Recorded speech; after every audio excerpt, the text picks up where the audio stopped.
In this video, I want to share with you how I create a best-selling design. Hello everyone, my name is Mike. I'm a full-time print-on-demand seller. I make YouTube videos showing you how to make more money on merch by Amazon and Etsy. If you like this kind of content and you get any value out of this video, make sure to subscribe to the channel, click the bell, and like the video. Now, before I share with you how I make a best-selling design for merch by Amazon, I just want to do a quick sales update. So it is currently 7:30 p.m. on a Tuesday. I think it's March 5th, and I have 31 sales, $42 in royalties. That is going to put me at 205 sales for the month and $277 for the month of March. If you want to follow me on Instagram, where I post my daily sales for both merch by Amazon and Etsy, the link is in the description. I also post like gym pics, entrepreneur pics, lifestyle pics, just like my life down here in Mexico. I'm born and raised in Mill Valley, California, but I've been living in beautiful Puerto Vallarta, Mexico for the past 18 years.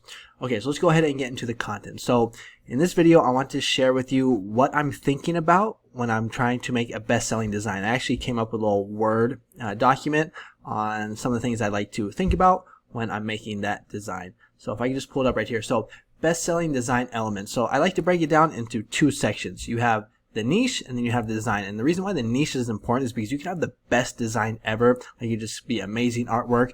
But if it's like in a competitive niche, like a funny dog shirt or funny cat shirt, you know, it's probably not going to be a bestseller because it's just so saturated. The niche is so saturated. So that's why I added in niche here, and I'll get into the design part. So first of all, you know, it's going to be hard to get a design that's going to have all these. You just want to have as many as possible. All right. So the first one, which actually I will admit is mandatory, at least for me, is to make sure that it's low in competition. I can't stress that enough. People are always asking me on Instagram, hey, I'm struggling to get sales. What do I need to do? And I always say you need to focus on niches that are low in competition. All right. So that's the first thing.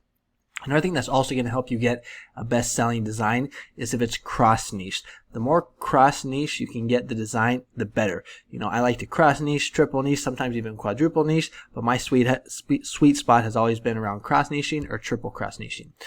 Now, if you can't cross-niche, you know, you can either niche down or find a sub-niche or a micro-niche. So if you don't know what niching down is, it's basically you have a niche and you find these sub-niches in that niche. An example of this would be like baseball, for example. So baseball is a very competitive niche, but there's some sub niches in baseball. So you can make like a shortstop t-shirt, a third baseman t-shirt, a baseball umpire t-shirt. Those are sub niches in the baseball niche. If we think about teachers, you have like substitute teacher, Spanish teacher. Those are sub niches in the teacher niche. All right, so you just want to make sure that's low in competition, cross niche. If you can't cross niche, it should at least be niche down. Another thing that also really helps get a design to sell well is if it is funny. All right, that is going to help very much. Another thing that's also really good is a play on words. We've seen this for years on Merch by Amazon. If you can get some type of play on words that's clever, that is also going to help get your design to become a bestseller. Also, something that's really important is to, if you can, have it trending, seasonal, or evergreen. Now, you're not going to be able to have all of those in one, but you at least want your design to have at least one of these: trending, seasonal, or evergreen. Okay, now let's get into the design part. So when it comes to design, the things that I think the most about is that first, it needs to be big. I always think like a billboard when you're on a freeway. If you're driving on a freeway and the billboard or whatever was on the billboard was very small, you won't be able to see it. But that's why if you look at billboards, they're huge. They're really big. The font is big, everything's big so that people can see it. So it has to be big so that it catches people's eyes when they're searching on Amazon, so that it pops. That's what you want to think about. You want your shirt to pop. So when I'm designing, I make it nice and big. It's also very important that you have the correct fonts. You know, when I'm thinking about fonts, I'm thinking about like, who is this design for? Is it for a man? Is it for a woman? Is it for a child? You know, and then I will basically choose the font accordingly. Now, if I'm doing like a Christmas shirt, I want to find like some type of Christmas font. If I'm doing like a political shirt, I want to find some type of political font. The font has to make sense for the niche. Also, colors are very important as well. If you're doing like a St. Patrick's shirt, you're not going to want to use like red or blue. You're going to want to use green. All right. Then it's also very important to get good clip art. Now, where I get my clip art is from Creative Fabrica, Vexels, sometimes AI, and even Etsy, but you just have to check to make sure that it's allowed. You can either message them or it will say in the product description. And then another thing is that, you know, it should just pass the eye test. When you're finished designing and you just kind of sit back and just look at your design, you just want to ask yourself, like, does this look good? Would I buy this? Do I think it would sell when you compare it to others? You know, a lot of people talk about the eye test with sports. When people are like playing basketball or football, you know, they pass the eye test. That's actually where I got that from. So just ask yourself when you're done, you know, designing, does this pass the eye test? Another thing, you know, you shouldn't just do like a straight up copy. You want to try and use like some type of creativity, try and be original, try and emulate, which means make the design better. You know, if you just do a straight up copy, you know, that's not really adding any value to the marketplace. Try and be creative and think outside of the box. Okay, so now that we understand what makes a best-selling design, let's go ahead and actually design one. And what I did to try and find an example to do this is I just went to Flying Research. If you want to sign up for Flying Research, I do have an affiliate link in the description. But basically what I did is what I always do is I just come to Seller Trends, and then I have it set up where it's United States, T-shirt newest, 1 week, and then newcomers, and then I'll put search. All right, we can see that this niche that I recommended the other day in one of my YouTube shorts is starting to pick up traction. Too big to rig. I actually made a design for this, but it has not sold yet. But we'll see what happens. But let's see if I can find a good example. Where was it? And it was this one right here. So Kiss Me, I'm Irish. So I saw this, I thought, okay, this could be a good example that I could show you guys on how I'd make a good design. So let's go ahead and just take a quick look at Photoshop here. Actually, no, let's go ahead and take a look at the competition. All right, if we go back to this, the first thing we want to do is we want to see if it is low in competition. We don't want to go to notes, we want to go to pages. So right here, low in competition. So let's go ahead and type this into Merch Informer, Kiss Me, I'm Irish, hit enter. We are going to see that there is only 11 results. Very low in competition. Oh, and one other thing that I also want to say, I am not recommending this niche or this phrase. I'm actually not going to upload the design, and I'll show you why at the end. This video is not about a trendy niche. This video is about how to create a best-selling design. All right. But first thing that we're going to see is that it is low in competition, 11 results. And we see that this one right here is selling. Not too sure why I had this next page open. I think I went to their brand name, that's what it was. But the first thing that we see is that it's low in competition. Now we want to check to see what else. You know, is it cross niche? Yes. So what we're doing here is we're taking St. Patrick's Day and we're cross niching it with AR-15 with guns. So that's a cross niche right there. So far we're 2 for 2. Now let's go back and see what else we have. Funny, kind of, because it's a play on words. We're kind of doing both of these right here. They kind of go together. Kiss Me, I'm Irish. So yes, I would say it is funny and that it is a play on words. For someone who's like a gun lover, which a lot of Americans are, they're going to think, like someone who owns an AR-15 is going to think that this is funny. Kiss Me, I'm Irish, because it's a play on words and it's funny. All right, so far it looks, I think we're 4 for 4. Is it trending? Yes, it is trending because, you know, we got St. Patrick's Day coming up, or maybe that might be more seasonal. See, always going to be one of the 3 right here. So it is seasonal. So we got 1, 2, 3, 4, 5, 6 out of the 8. So that's good. Like I was saying, you're never going to go 8 for 8. You're never going to get all of them.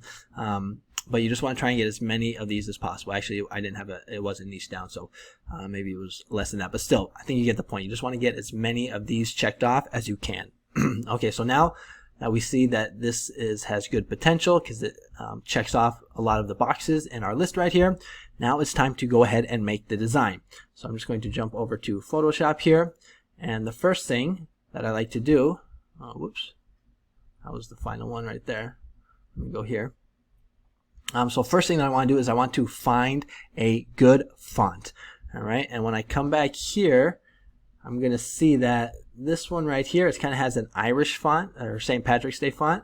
I don't really like that. I like one that's kind of more about who the design is for. So who's going to be wearing this? Is it going to be a woman? Is it going to be a man? In my opinion, I think more of a man would wear this shirt because there's more men that like guns than women, at least in my opinion. I could be wrong. That's just what I think. So what I like to do is go to Create a Fabrica. You can type in St. Patrick's Day under fonts. You can see all the St. Patrick's Day if you want to go that route. If you want to find a niche that's more for the actual holiday or for the season. But me, the niche that I'm using right here is this one. It's called Acetone Vintage. Now, if you want to sign up for Create a Fabrica, I do have an affiliate link in my description. It is the 3rd or 4th link in this any one of my videos or this video that you're watching right here. But for some reason, it doesn't want to load. Okay, there it goes. So Create a Fabrica, if you click on that link, it will take you to Create a Fabrica. It is an affiliate link, so if you do sign up, I do get a small commission. But this is the font that I'm using right here, and it is Acetone Vintage. I think it works well because it is distressed, and I think it is, you know, it's got some, what's it called?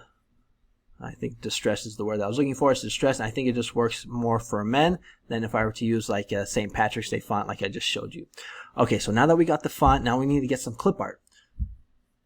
So what I did is I just typed in Clover, and I found this clover. I think it was this one or this one of the two, but either one will work. And then I need to get an AR-15 clip art. So I went back to Creative Fabrica, I typed in AR-15, and I found these ones right here, downloaded that. Now, one thing that's important that you have to understand, when you're using clip art from Creative Fabrica, you have to make sure that it comes with a print-on-demand special license. So always check this off. It's going to be a filter, and you'll see that they still come with it. That's going to keep your account safe when using clip art on Amazon. That's from Creative Fabrica. Okay, so now that we have the font, we got the clover, and we got the AR-15, now it's time to basically just put them all together. All right, and so what I did is actually I just made this design right here. I just want to go over it real quickly. Okay, so first thing that you're going to see that I'm doing is I'm using all of the canvas space. It's nice and big. I mentioned this in yesterday's video. I don't want it small. I want it nice and big so that people can see it, so that's going to pop and it's going to stand out. All right, and here I added in the clover, and then I added in the AR-15 clip art. Now I actually had another one too, but I didn't think that looked as good. What do you guys think? You can comment below. But I think this one is better like this. And I also added in a slight little grunge. You see how it changes right there? What do you guys think? Which one looks better? I think it looks kind of better without it like that. But you guys can let me know in the comments. And so this is basically how I come up with a design. You know, I just go through this checklist right here.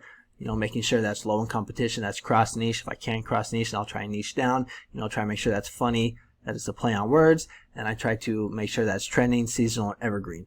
And now let's go ahead and see what we got here for the design. So yes, it's big. I think I got the correct font. I'm using the correct colors. I got good clip art from Creative Fabrica. And when I just kind of take a step back and I look at this, it looks good. But what you want to do is you want to actually go to Amazon, see what it would look like on the t-shirt. So like I was saying, you want to do the eyeball test, and one of the ways that you can do that is you can just upload the design onto Merch by Amazon and see what it'll actually look like on a t-shirt. And I think this looks pretty good. You see how, I think I actually forgot to mention that in my my designs, that everything should be actually in a nice rectangle. So I should probably add that in, rectangle. I think I mentioned that in videos before. So you see how everything is nice and lined up in kind of a rectangle? That's how I like to do my designs. That's how you'll see just a lot of designs. Like if we go back to Flying Research, you're probably going to see that kind of theme in a lot of these other designs. But basically you'll see everything kind of like in a rectangle. Flying Research is taking forever to upload. Sorry about that. Let's just go back. But you see it's nice and big, and I think this passes the eye test. I think it looks pretty good, and you can see what it looks like on the other colors. Now let me quickly talk about why I'm not going to upload this design. And the reason why, first, this video is just basically about to show you how to make a best-selling design. But you guys are probably going to see this, and you're going to probably think that this is a trendy niche, and it could be. But I'm just a little paranoid because when I go here and I click on some of these designs, we're going to see that a lot of them, the brand is a website, guns.com, guns.com, guns.com. Now there's this one that is not. But this one is also done guns.com, so that makes me nervous, to be honest. When I go to tests and I type in "kiss me, I'm Irish," nothing pops up. So you know, it doesn't look like there's a trademark. But me, I don't want to stress myself out. I don't want to have to be thinking about this while I go to bed at night. You know, I just want to be able to live as stress-free as possible. So that's why I'm going to pass up on this niche, because like I said, like if we click on this design right here, we're going to see that it looks like some website is selling it. And when I go to guns.com, for some reason, I can't even, it won't let me go there. So guns.com, I don't want to click on that, but if I just go guns.com right here, oh man, I need to get a new computer. Guns.com, nothing pops up. Access denied. So I'm just a little kind of, I don't know, it just seems a little weird. And honestly, I'm uploading in so many other niches. It's not like this design is going to make or break me or make me become a millionaire. So remember, if you're ever like nervous about a niche, just skip it. There will always be a new trendy niche tomorrow or in a week from now. No need to stress yourself out. But again, this video is just more about how to make a best-selling design. And let's see if Flying Research has loaded. No, not yet. Okay, no big deal. Okay, there it goes. So the point I was trying to make here is that if you look at these designs, you're going to see like everything is in a rectangle. You see how it's in a rectangle like this? This one's also kind of in a rectangle. the majority of the designs are all in rectangles, and it's all lined up. You see how it's all kind of lined up. Another one in a rectangle lined up. So that's a good design tip right there. You want everything kind of in a nice rectangle that's lined up, looking like I did right here. See how I did it? All right. So that is going to be the video for today. Hopefully you found some value in this, and hopefully this can help you with your design skills. I am not a professional designer. I'm not even really that good. I just taught myself from watching YouTube tutorials and watching other Merch by Amazon sellers. Juno, he's got a really good channel on YouTube. Definitely check him out. Subscribe to his channel. Show him some love. I actually learned some good stuff from him. So, you know, you just got to study. You just got to learn, put the work in, and you can get good designs like this. And this is really all it takes. And it just takes one design to change your royalties for the month. All right. Thanks so much for watching. If you want to learn how I get sales like this on a daily basis, I do have a course. It's the first link in the description. It is this one right here. It's going to take you to Udemy. It's only $20. It's a Merch by Amazon beginners course. It's good for beginners or for people that are struggling to get sales on Merch by Amazon. So if you're interested, check it out. If not, it's all good. And I will see you guys on tomorrow's video. All right. Adios.